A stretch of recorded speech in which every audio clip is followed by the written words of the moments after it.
Good evening, everybody.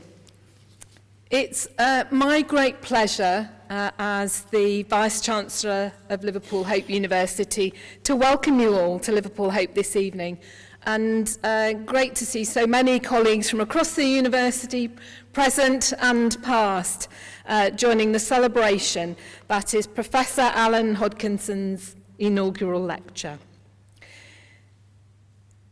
The inaugural lecture, with its introduction to the speaker, which we shall have shortly, lecture, questions and responses, is a public academic ceremony conducted in universities right across the globe to celebrate the promotion of a colleague to the professoriate.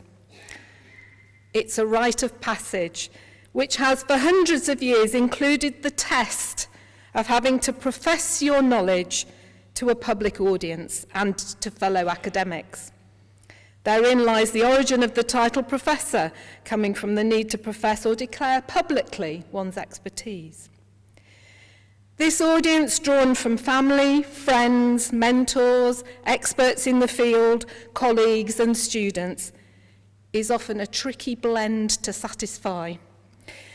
However, this is also often an occasion after which we can all say, now we actually know what it is that our colleague studies, researches, writes, and is passionate about, when perhaps we didn't really know before. We're very pleased that our lecture this evening is the first in the series of inaugural lectures this academic year, as we celebrate the achievements of our new professors and acknowledge the leadership roles that they now take on in the university.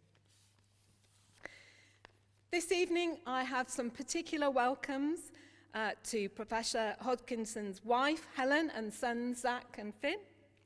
Professor Phil Vickerman, Pro-Vice-Chancellor at Liverpool John Moores University. Dr. John Patterson, Principal at St Vincent's School for Sensory Impairment. Professor Bill Chambers from the Brain Charity. Emma Cochrane and Madeline Shannon from People First Merseyside.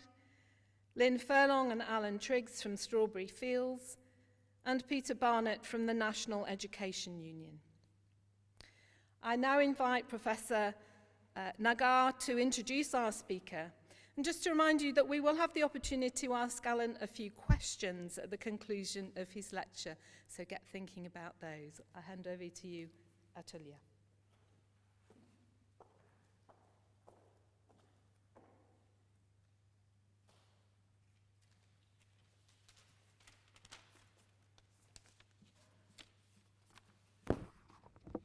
Good evening, and may I add my own welcome to that of the Vice-Chancellor. It is always a great privilege to be asked to say a few words by way of introduction on these occasions, and as always, I'm pleased to have this opportunity. This evening, we are recognizing Professor Alan Hodkinson's appointment to a personal chair in the School of Social Sciences. Professor Hodkinson's illustrious career, marked by significant contributions to the fields of education, special educational needs, and disability studies, makes him a prominent figure in contemporary educational research. Professor Hodkinson's academic journey began with his foundational studies when he graduated from the University of Liverpool with a first-class Bachelor of Education or B.Ed degree with honors and majoring in history. His profound interest in historical concepts, especially children's understanding of historical time, laid the groundwork for his future academic pursuits. This interest culminated in his doctoral research at Lancaster University, where he investigated substantial research on the topic of children's concepts of historical time and approaches to teaching, learning, and research. Before joining Liverpool Hope University in 2010, Professor Hodkinson enriched the educational landscape at various institutions. His tenure at Edge Hill University as a researcher and tutor in primary education and history honed his skills in educational research and pedagogy. Moving forward, he played a pivotal role at the University of Chester, where his responsibilities included leading the undergraduate education studies and contributing significantly to the special needs program.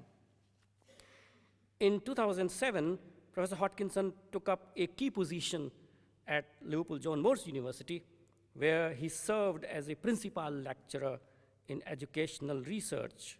His contributions here were multifaceted, ranging from teaching in educational studies and special and inclusive needs programs to leading research methodology modules at the master's level. His role in coordinating research-informed teaching initiatives across the faculty underscored his commitment to integrating research and teaching practices. At Liverpool Hope University then, Professor Hodkinson's impact has been multifarious. He has contributed profoundly to the academic community, not only through his teaching in undergraduate and master's program, but also through his guidance of doctoral and professional doctorate or ED students in their research phases. His leadership roles, such as chairing the School of Social Sciences Research Ethics Committee and serving on various university committees, including the REF steering group as coordinator for the education unit of assessment, highlight his administrative acumen and commitment to institutional development. Professor Hodkinson's research interests are both diverse and impactful. He has delved deeply into how impairment and disability are represented in educational materials, including textbooks and digital media. His work in this area challenges prevailing narratives and fosters a more inclusive and understanding educational environment. Additionally, his exploration of the development of chronology in primary schools and his keen interest in educational inclusion and special education needs policies at both national and international levels have influenced educational practices and policy formulations. A fellow of the Historical Association, Professor Hodkinson has significantly contributed to the broader academic community.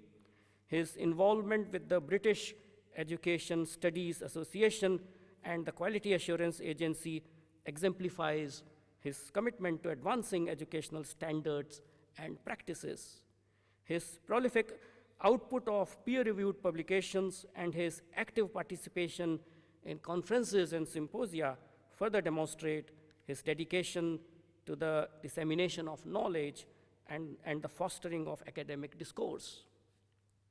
It is crucial to underscore the international recognition and acclaim his work has garnered. Renowned scholar Professor Norman Denzin from the College of Media at the University of Illinois, Urbana-Champaign, has described Professor Hodkinson as a scholar of significant international standing in education and special needs education and disability studies.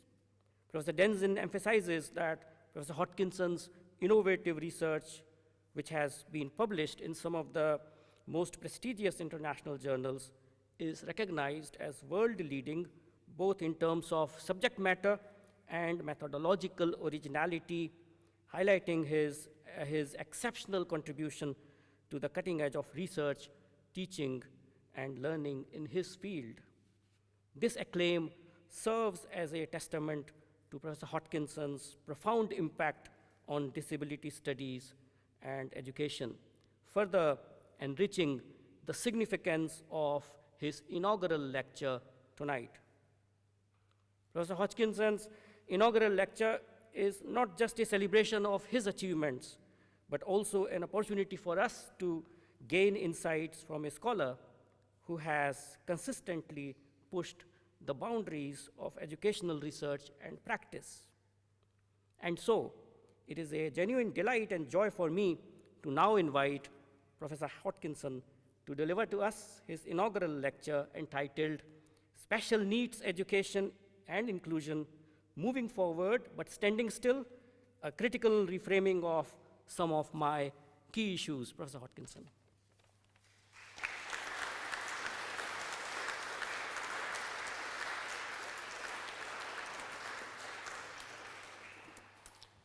Gosh, is that me?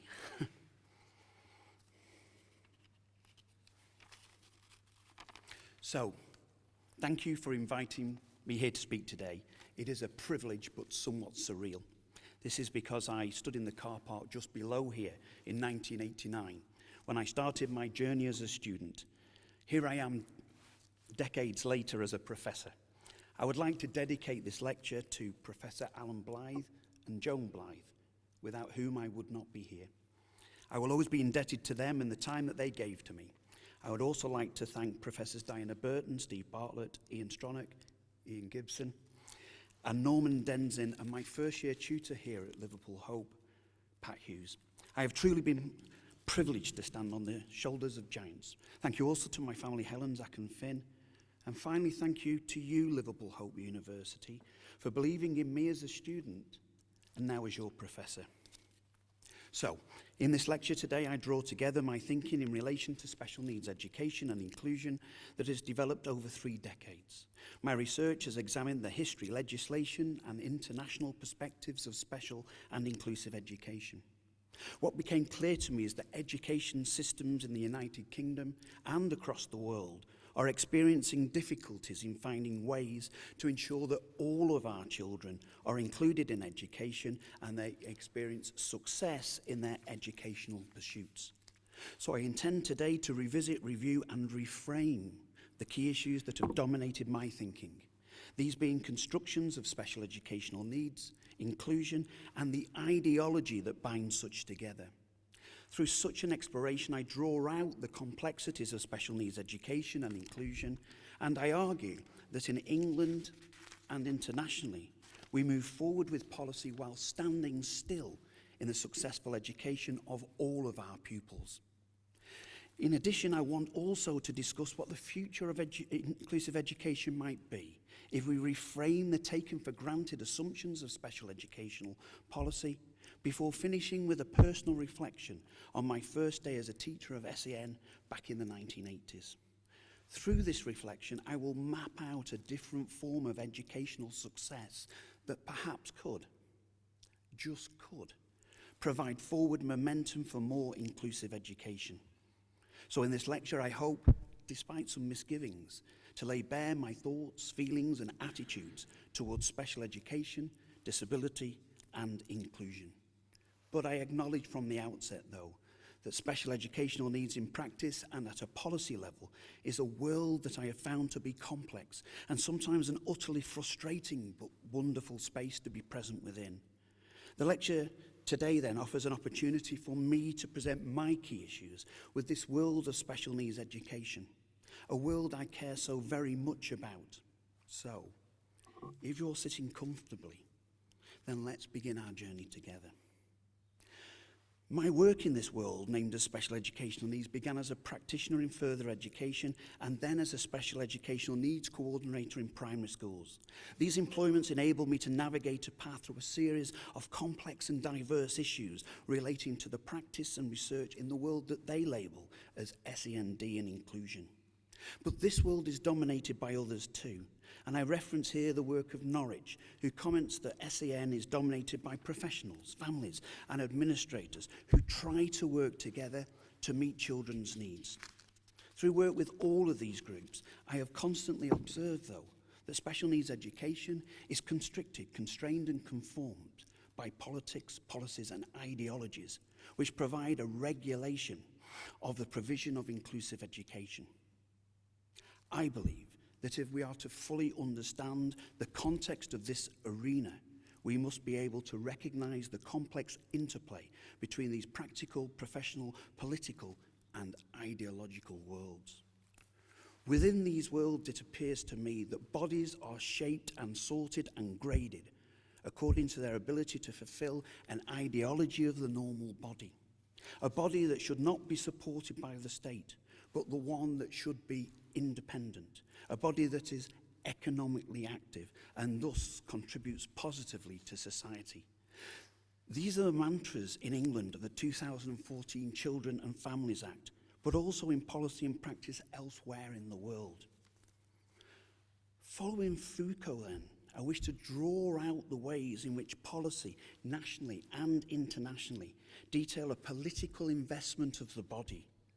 I will reveal how a discursive capitalization of the flesh attempts to orientate a pupil's identity into a phenomenon that can be, as Campbell details, utilized, altered, and developed to best serve the economic interests of the state.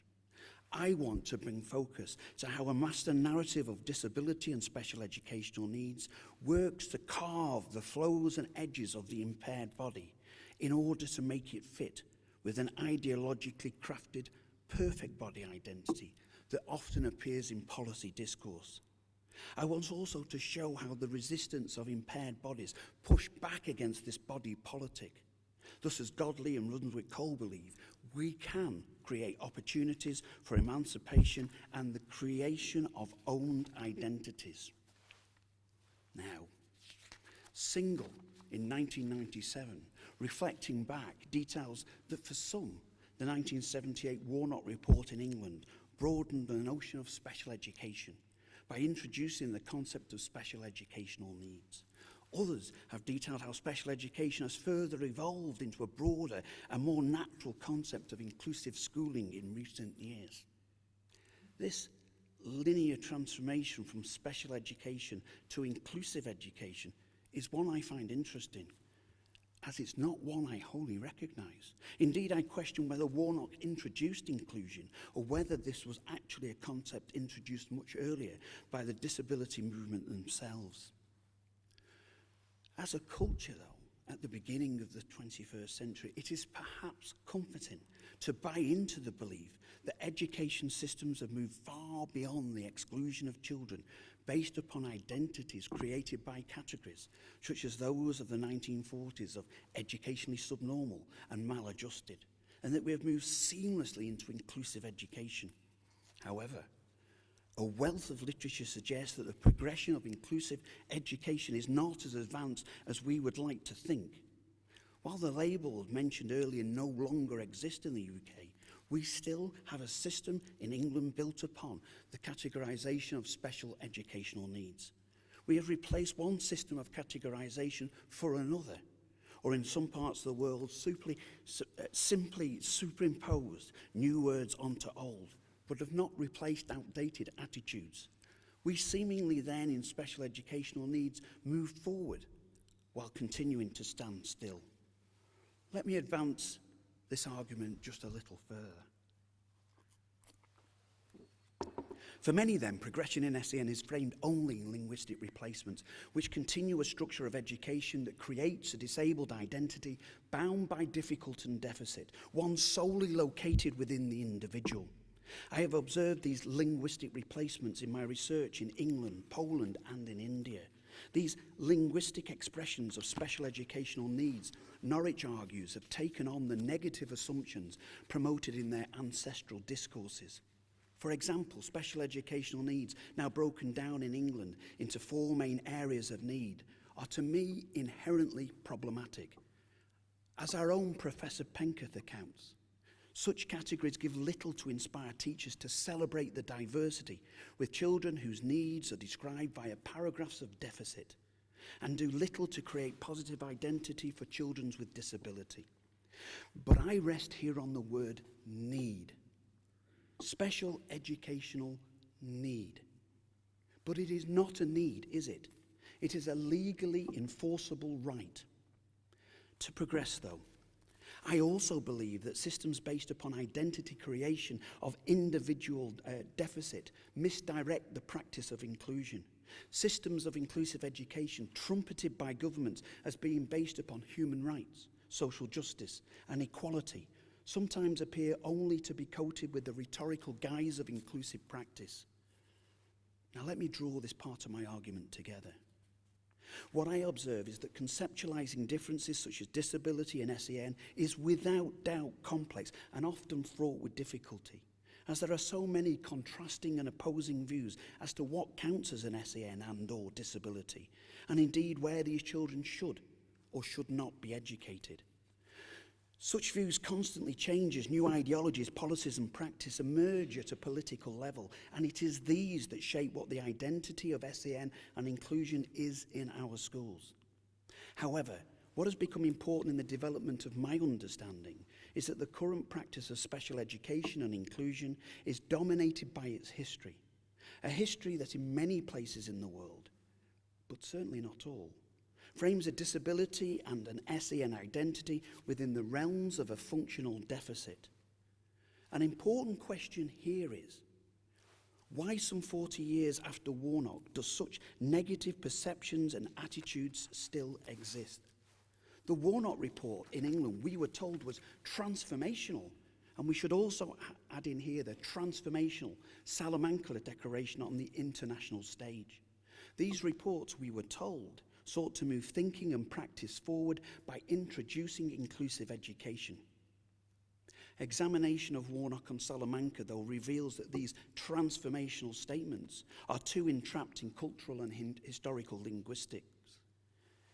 If history teaches us anything about SEN policy and practice, both nationally and internationally, it is that many centre on entrenched societal views which compare, contrast and normalise children. It is this master narrative of a normalising technology of power of a special needs identity that I have explored and problematised within my research. I suggest that to be actually transformational, we need to reframe the identity construction of marginalised groups, such as those of special educational needs and/or disability. This is the transformational thinking that I believe needs to become centre of the world stage. I wish now to explore how such master narratives of special needs are manufactured. To aid us on our journey, I want to pause and turn to the concept of embodiment as a guidebook for our further travels together. Now, I do not have much time, though, to flick through this theoretical guidebook, but suggest that for your onward journeys after this lecture, it might provide interesting reading. So, within societies, Ahmed argues that everybody, indeed everybody's body, is manufactured within and orientated by varying but distinct regimes. The catalyst to this may be defined by power and its relationship to the individual body and its orientation into a given temporal or geographical space.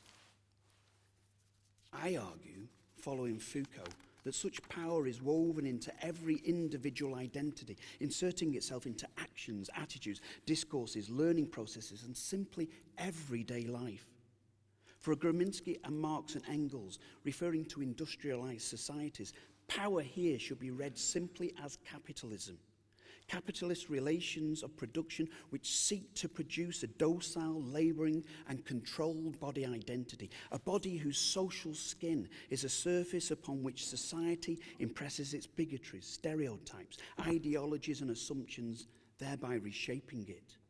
The body and its identity here then becomes an intellectual text in which we might usefully read the ideological assumptions of social systems. Reading through these lived experiences and meanings brings us to a place of a socially constructed embodied space.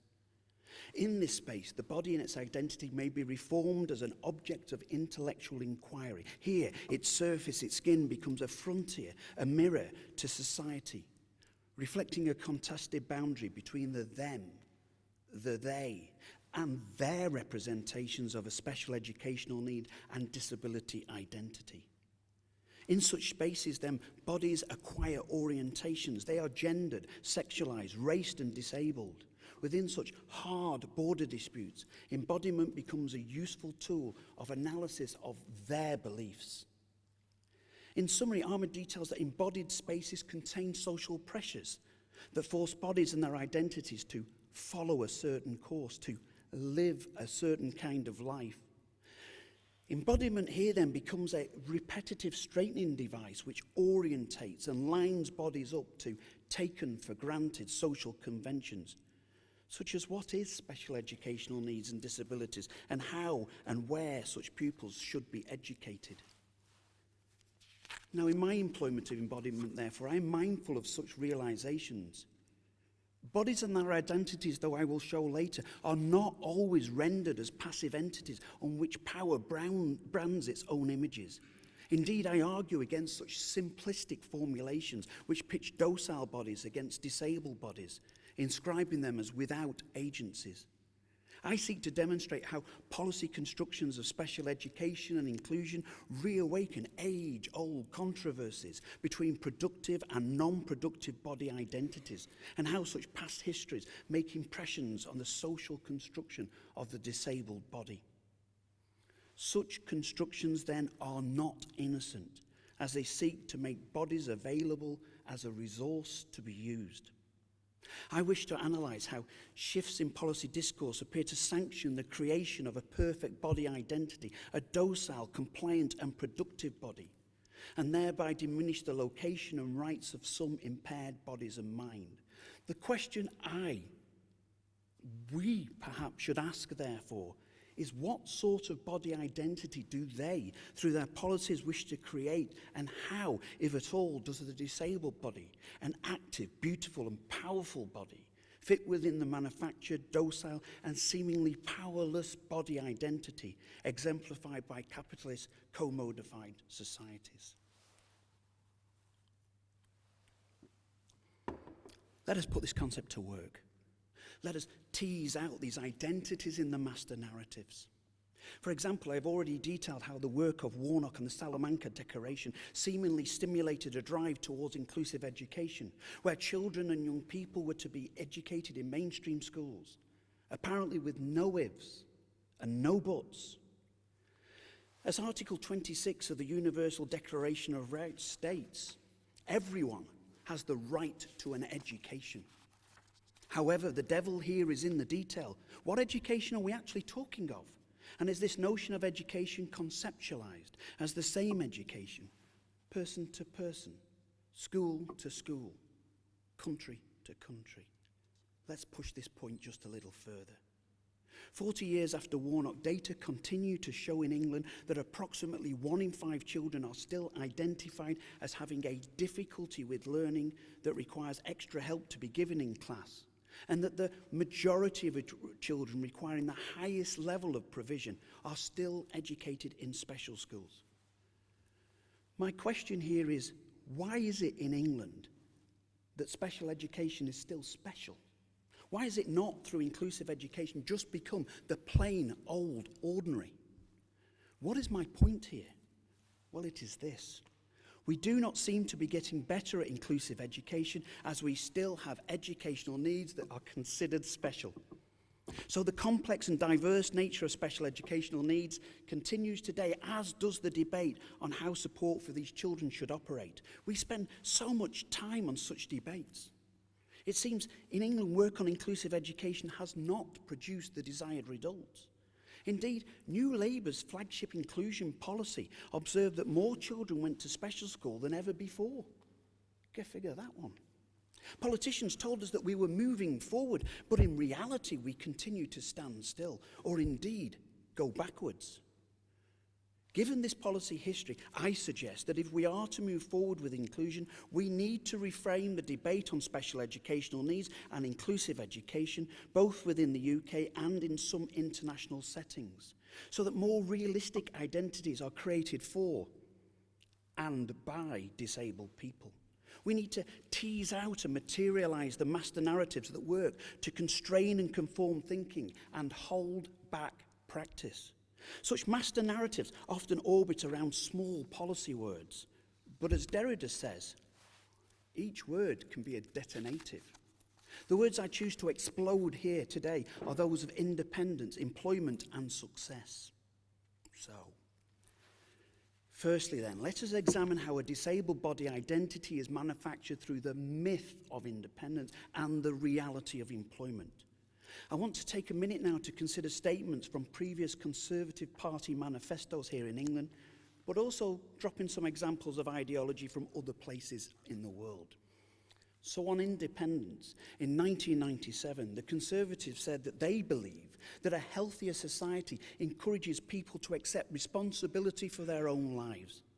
In 2015, they went on to say that a more engaged nation is one in which we take more responsibility for ourselves. In Poland in 2005, their education department stated that education should maximize the potential of each individual and contribute to the independence of people with disabilities. On a personal note, I have never truly been independent, as we all rely on other people most of the time. Turning now to employment, Conservative manifestos in England over decades have suggested that employment is the major purpose of education. They stated in 2005 that they welcome people who want to work hard and make a positive contribution. In 2010, they went on to say that a Conservative government will not accept another generation being consigned to an uncertain future of worklessness and dependency. Now, these sentiments relating to employment may also be observed in America. Indeed, Ivanka Trump, a notable academic, advising her president, another notable academic, Donald, stated that the goal of growing the American economy was to deliver education to Americans across the country that was better skills focused. Now, do not get me wrong here. I am not against employment per se, but just how employment is sometimes the only success criteria of education policies. Accountable then to such government rhetoric, policies in England and in other places of the world became ideologically saturated by the values, assumptions and expectations of the economy that resonate with the production of docile and productive bodies, such that all body identities have to abide by the demands of independence and to employment. Unravelling this discursive veil of independence, we might observe how this politically imagined configuration of the body rejects the humaneness of dependency or interdependence in favour of the mythical existence of the independent body. That is, a political commitment to independence actually provides no more than a safety net for people that are deemed unable to meet a normative set of needs. In addition, I believe that employability here becomes a straitjacket to differing notions of success. It is a normalising technique that appeals to the condition of neoliberalism, as work and employment is promoted ideologically as a fundamentally good thing for all children to aspire to. A positive contribution to society, an often used phrase in policy rhetoric in England, as in other places, orbits around pupils becoming independent in later life, being able to provide financially for themselves, and that they do not become a burden to society. My own view in my work with children is that the sign of a civilized society is that we are all valued, including those who cannot contribute in the narrow ways set out by government. I wish now to pursue this line of thinking further by returning to the terminology of special educational needs that is applied in policy discourse and rhetoric. I wish now to begin to reframe this discourse. So, there can be no doubt that special educational needs has become an orthodoxy of education worldwide. To some, this terminology is an uncomplicated, straightforward term, based simply upon providing the best support so that a child's educational needs might be met. However, in the harsh reality of practice and policy imperatives, it is apparent that special educational needs does not represent an uncomplicated nor uncontested ideological construct. Let us begin this reframing by stating the legal definition of SEN that operates within the Children's and Families Act in England. It states, a child or a young person has an SEN if they have a learning difficulty or disability which calls for special educational provision to be made for them.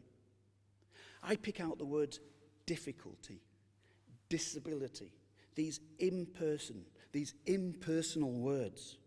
To pick up on disability, note this definition from America, which says that disability is a physical or mental impairment that substantially limits one or more of the major life activities.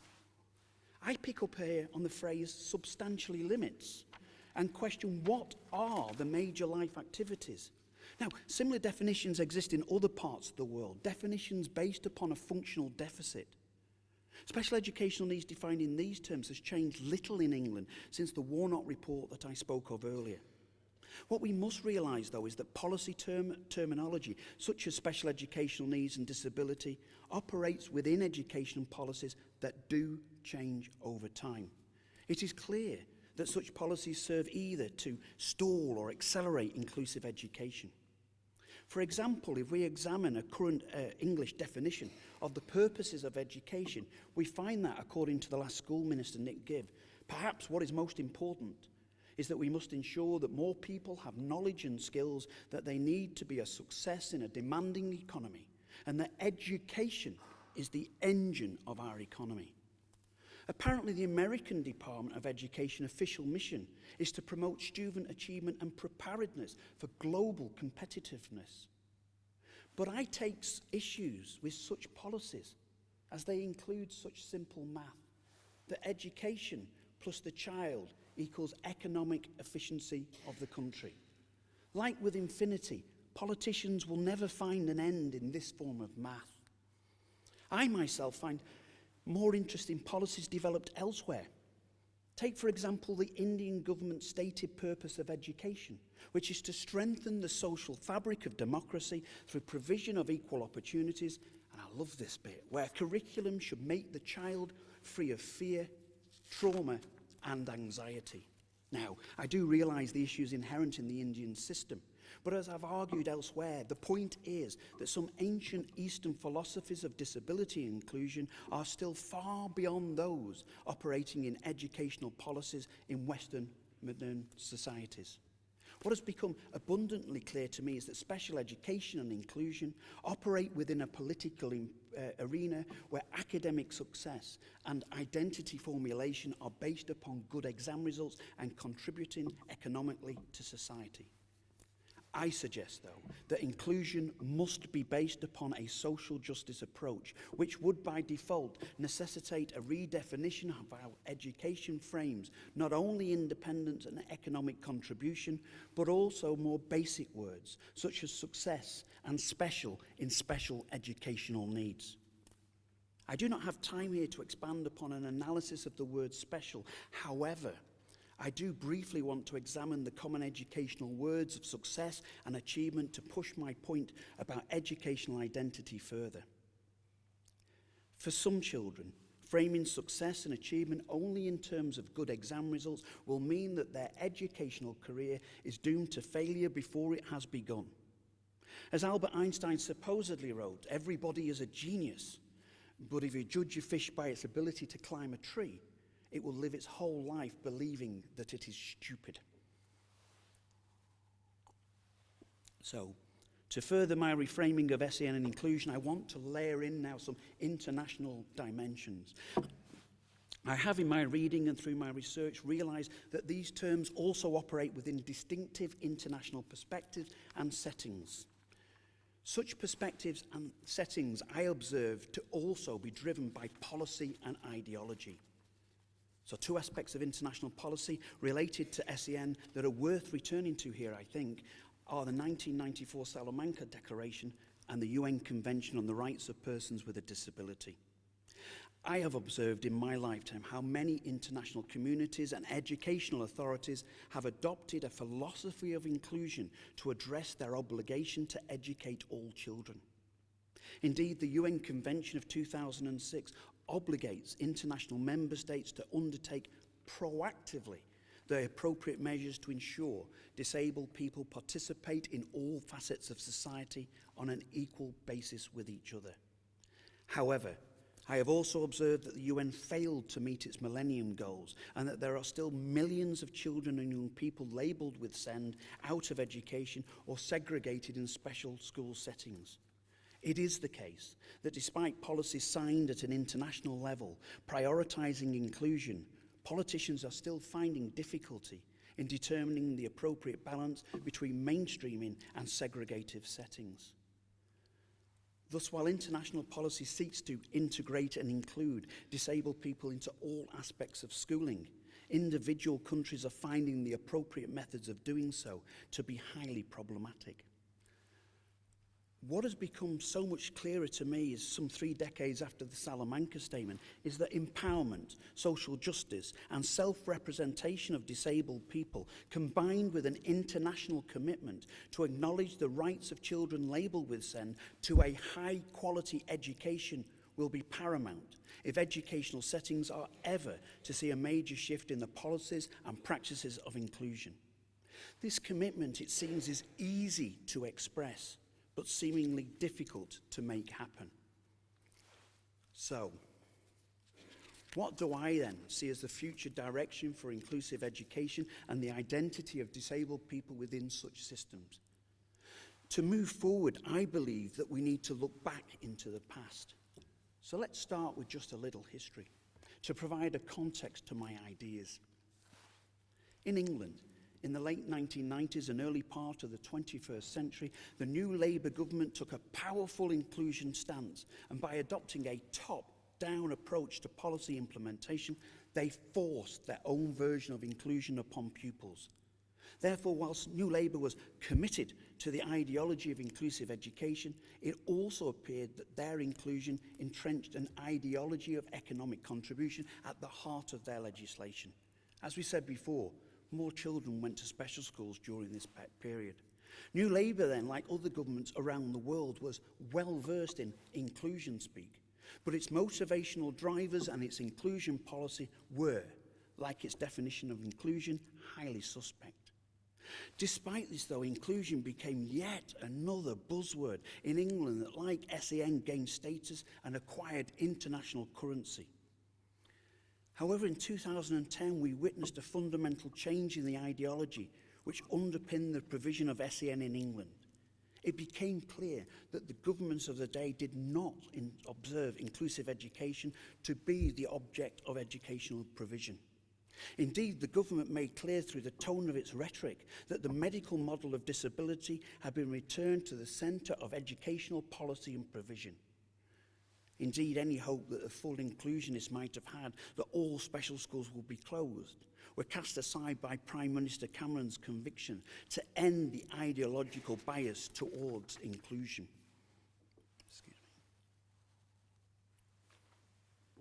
Now, Cameron determined that policy and provision should quite rightly not be driven by ideology.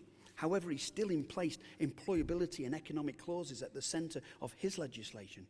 We cannot move forward with inclusive thinking until we address these forced ideological notions of education.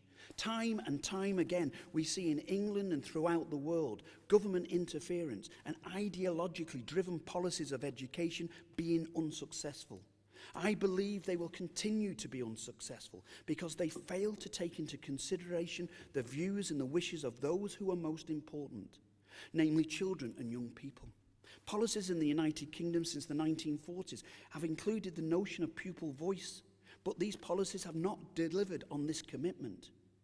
In my reframing of special educational needs and inclusion, I suggest that it is perhaps time for politicians from every political party and ideological standpoint to reframe the purposes of education and to think about who education is really for. Is it for the children and their families, or is it so that we may produce economic units of production? This question is significant for all of our children and young people, but especially so for those who have special educational needs and disability. Application of current policies in England and elsewhere means we are actually further away from making inclusion happen than ever. This is because we continually fail to realise who the system of special education and inclusive education is for. It cannot be a forced, top-down systems of ideals and ideology. It's much more personal than that. What I find then in attempting to define and materialise inclusion is that we produce a construct contextualised in the wider underworld of politicians, politics and ideology. At the beginning of the 21st century, moving forward from Warnock and with the Salamanca statement, we had a real opportunity to make inclusion happen. Governments, though, have consistently failed to make inclusion happen for every child or young person that wants it. Governments have allowed marketisation, funding issues, and the lack of effective teacher training, to name but a few issues, to get in the way of this important education and social imperative. We now find ourselves in a position that despite numerous government and international interventions, little has actually changed in relation to inclusive education since the 1980s in many parts of the world. This is a real shame, especially when we consider the very real benefits inclusive education can bring. This does make a recent English education minister's statement seem a little ironic. Nicky Morgan. Children only get one childhood and one chance at their education. We need to ensure that vulnerable children are supported to succeed with opportunities as good as those for any other child. What we really need, if inclusive education is to become a reality, is, I believe, old ideas, not new ones. To be specific, the Union of Physically Impaired nearly 50 years ago stated that disabled people's groups should work as a political movement, gain expertise, and take control over our own lives. In this way, the problems of impaired people would be increasingly integrated into the common problems of social life. And that in our view, they said, it is society which disables.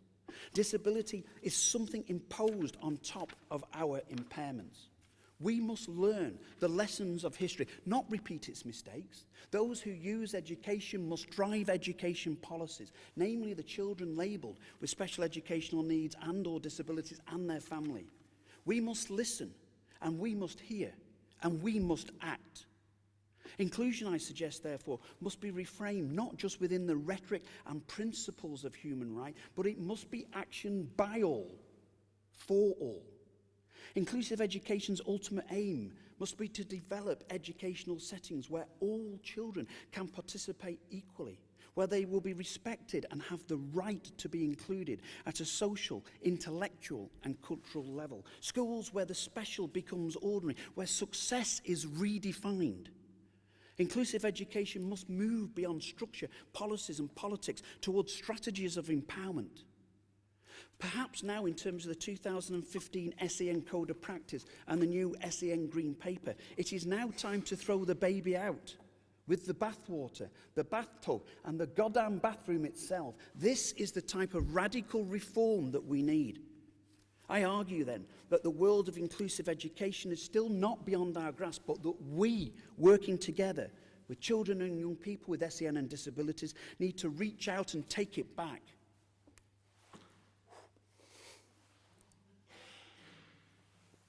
I wish to finish with a personal reflection upon my first days as a teacher of SEN, which perhaps conceptualizes my current thinking about this world of special education that we all inhabit. Research tells us that attitudinal change is fundamental to the development of effective inclusive education settings. So this is my story of one such change. In my employment as a one-to-one special needs tutor in further education, I was tasked on my first day to support a student called Kenny. Kenny was in his 40s, had the label of cerebral palsy, and communicated with the world one letter at a time through a computer program he operated with a head pointer fashioned out of a metal coat hanger and a triangular rubber taken off a discarded pencil. When he did speak, it was virtually impossible to understand him, involved being drenched in spittle and staring at his decaying and rotted teeth. In so many ways, my first day was slow going. At one level, Kenny was not contributing economically. Indeed, from one perspective, he might be observed to be a burden on society. He was the epitome of a medical model approach to education that had simply failed. His mother had been advised to euthanize Kenny during pregnancy. He had been categorized as a child and shut away in a supposedly caring institution. He was denied education. However, in his 30s, he pushed hard to be educated, so his local authorities placed him in a school nursery where he was only allowed to play in the sand hour after hour and day after day. That was until his mother pushed him in his wheelchair 2 miles to the further education college I worked in. Now, I was there to support Kenny, but in reality, he supported me. Over the next years, one letter at a time, I learned so much from him about life and how to live it to the full. Kenny encouraged me to visit the institution where he lived. I was shocked. I found him strapped to a chair and left to manipulate alphabet blocks, hour after hour and day after day. Kenny knew the effect that this would have on my attitude and understanding of what they now call SEND today. He was correct. From that moment forward, I knew that education had to change. It had to be inclusive. It had to respect and enable all people to fulfill their potential, whatever that might be. Kenny eventually took an O-level in mathematics, his life's ambition. He started on the Monday, and 4 days and hours of toil later, he finished. He was physically and emotionally drained. He had given everything of himself. It was his life's work. Later, we found out that he'd got an A pass. The state education system had let him down. It had seen him as needing support and not able of achieving success. He had proved them all wrong. And how he laughed, and he laughed, and he laughed. To some people, Kenny was a societal misfit, a person who had no place in an education system who prepared children to become economic units of production.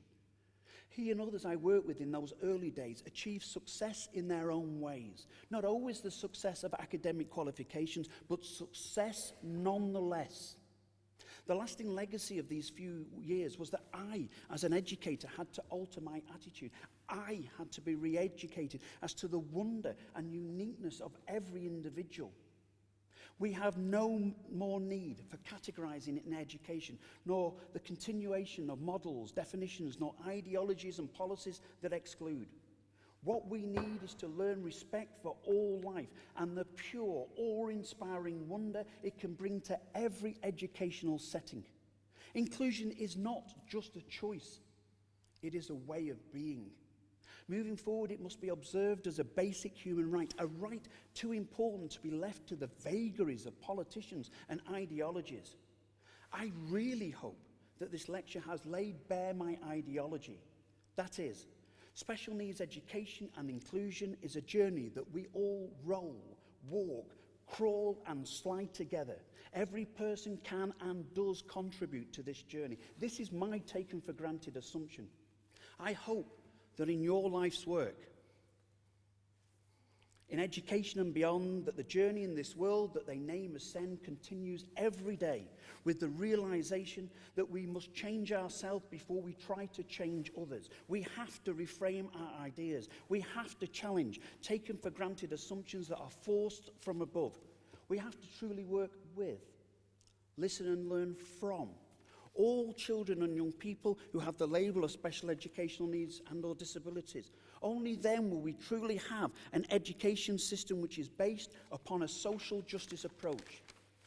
These then, for myself, are the key issues in special educational needs and inclusion. And thank you so much for your time to listen to my ideas. Thank you.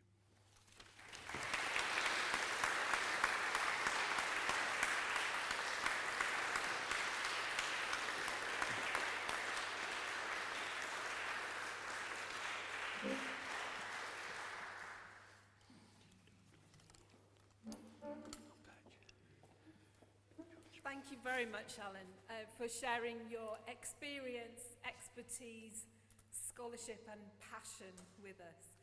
So we now have time for 2 or 3 questions. What I suggest we do is we take those 2 or 3 questions and then I'll pass back to Alan, give you a little time to think about those and respond. So do we have a question? There must be one. I'm sure there will be. Gosh. Who's going to go first? Thank you.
So, Richard, thanks for coming.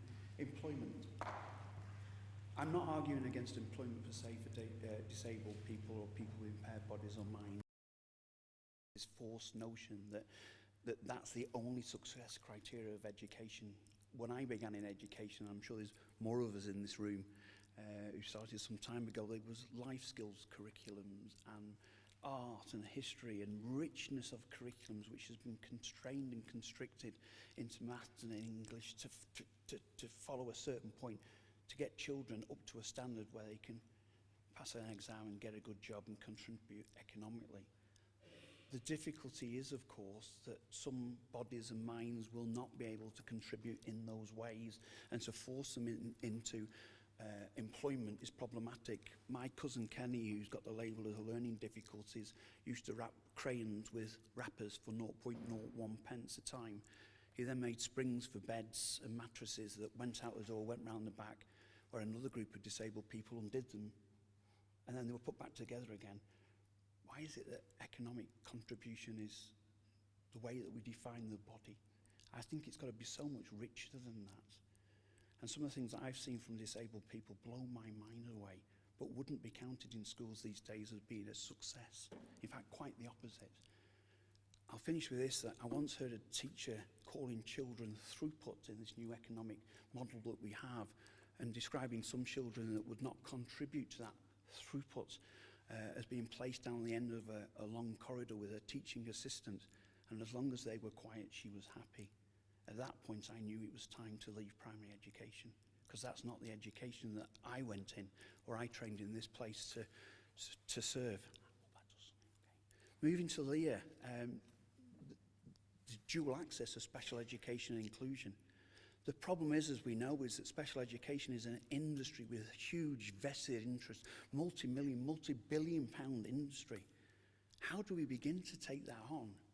I think that they should become one. And at Liverpool Hope, when we were on the corridor, disability studies scholars and special educational needs scholars on the same corridor without fights, where we began to work the problem through theoretically, philosophically, intellectually. There should be a route through the middle. But my worry is that the vested interests are such that that will never happen. It's too much money. It's big business. What we have to do through our students is that my generation has had its go. We've pushed it a little bit. We've tilted it a little bit. You are the ones that are going to blow this away. You are the ones that have the potential to smash this system. You've been educated by internationally renowned scholars that have made you think, to question, to push. And I like nothing more when a student takes me on about my book, which you know I don't like to mention. So you are the people that have in your grasp the ability to change the system that Leah detailed there. Now, Dave, that's for AI. I'm going to start with this. Many years ago, that internet thing had come out, and I decided to do some research based around I can't say that word with a face, church type stuff. And what I found was that society screamed with panic at internet and social media and all of that. But when you began to read into it, they screamed with panic when the television came out and when the radio came out. Indeed, the Russians were so worried about the radio being cast over from the West that they began to take down and attack radio masts. But when the East Germans listened to the radio from the West, they found it really boring and switched back again. So what is AI going to do? My answer is I don't know. It's not an area of mine, but it will have an impact, and I think that impact will materialize in the next sort of year to 3 years. But we as educators need to be all over it, because it's certainly going to be the technology of the future. And if one thing about a good educator is, we're always one page ahead. And so I think that's where we need to be, one page ahead, looking forward, not holding on to what went before. And I think if we can do that, I already see it in this university, then the next generation has a real chance to make a difference.